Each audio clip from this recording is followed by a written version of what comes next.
Okay, I'm going to introduce another type of problem, which is gives a lot of insight into the nature of solutions of systems of linear equations. So the problem is specify all possible REF forms for 2x3 matrices.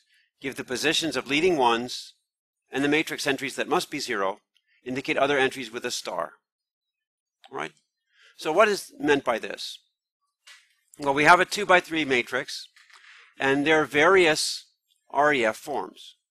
For example, you know that you could have the first column be a pivot column, then there would be a 1 here and a 0 here. Then the second column could also be a pivot column. We'd have a 0 and a 1. All right? Now, what about the third column? Well, since this is a non-pivot column, this could be anything, and this could be anything. Right? So this is characterized by, here I have columns 1 and 2 are pivots. Okay? So that's the form of the matrix if column 1 and column 2 are pivots. But that's not the only possibility for 2x3 matrices.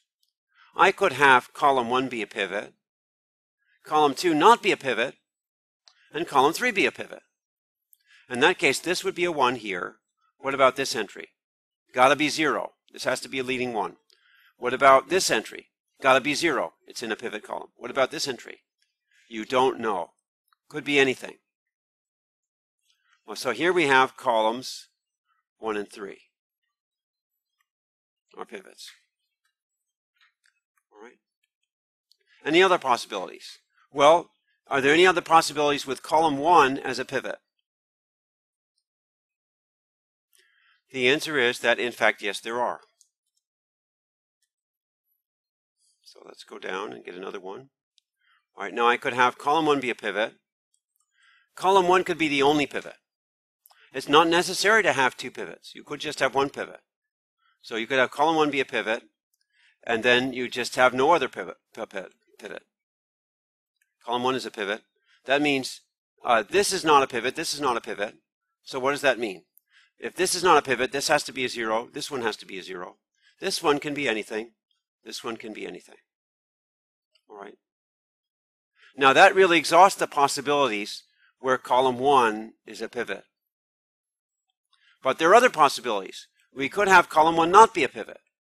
We could have column 2 be a pivot. Now column 2 could be a pivot. If column 2 is a pivot, then this one must be 0. I mean, if column 1 is not a pivot, this one must be 0, this one must be 0. If column 2 is a pivot, this one must be 1. So we could have column 2 and column 3.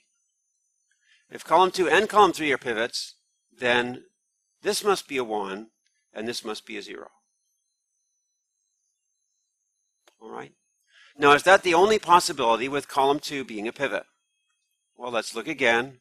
This would be 0, 0. This is 1, 0. Do I have to have a pivot here? The answer is no. If that's a non-pivot, then this is 0.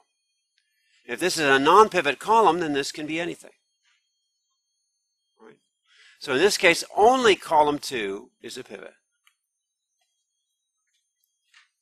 So you're seeing what I'm getting at here is that it's the pivot columns that determine the form of the reduced row echelon matrix. So we've exhausted the possibilities for column 2 being the first pivot column. Right? Either column 2 and column 3 or column 2 and none other. Have we exhausted all possibilities for a first pivot column? The answer is no. We could have the first pivot column be column 3. In that case, we'd have to have 0 here, 0 here, and 1 here. What about the second row? Well, this has to be a 0 or we lose the stair step. This has to be 0. This also has to be 0. So that's the unique matrix where column 3 is the only pivot. Have we finished the list? The answer is no. We could have no pivots at all. This doesn't happen very often, but you could have no pivots. In fact, only the 0 matrix is row equivalent to a matrix with no pivots.